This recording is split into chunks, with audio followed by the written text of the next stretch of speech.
12 वर्षांनी या सगळ्या गोष्टींचा अभ्यास करताना आणि विशेषतः असं इथे राहताना निसर्ग सर्टन आहे असं वाटतं की अनसर्टन?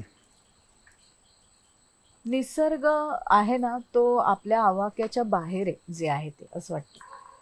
म्हणजे हे जे बदल होत आहेत त्याला आपण आपल्या उपलब्ध ज्ञानावरनं लेबलिंग करतोय, पण ब्रह्मांड त्याही पेक्षा वेगळं आहे.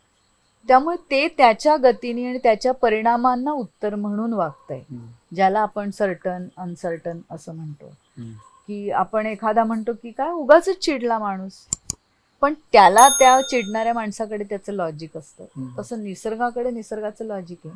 त्यामुळे मी त्याला अनसर्टन म्हणणार नाही. आम्ही त्याची पावलं ओळखून आता चालायला पाहिजे आणि आमच्या कृतीची पावलं ओळखून आम्ही कुठे थांबायचं हे कळून घ्यायला.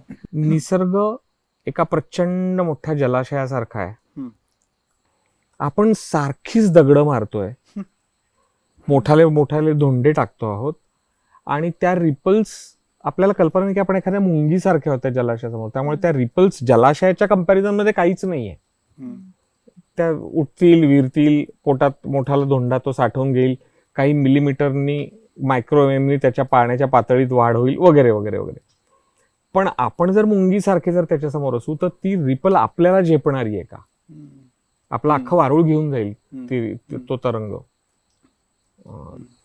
असं मला वाटतं. म्हणजे हा प्रचंड पसारा आहे आणि तो एकदम नॉर्मल आहे. म्हणजे त्याच्यासाठी हे गेल्या 25 वर्षात झालेले बदल, पुढच्या 25 होणारे बदल, तो सगळं ते एक दिवस न्यूट्रलाइज करून मोकळा होईल, तो परत शांत होईल. संपणार होते आपण.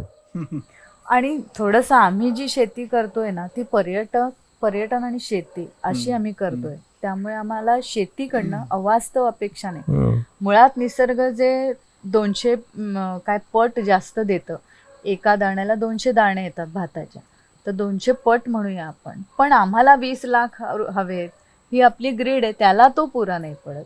पण मला जगायला जेवढा ऑक्सिजन लागतो तेवढा मी जसा घेते, तसं जगायला जेवढी शेती लागते तेवढी नक्की करू शकतो माणूस.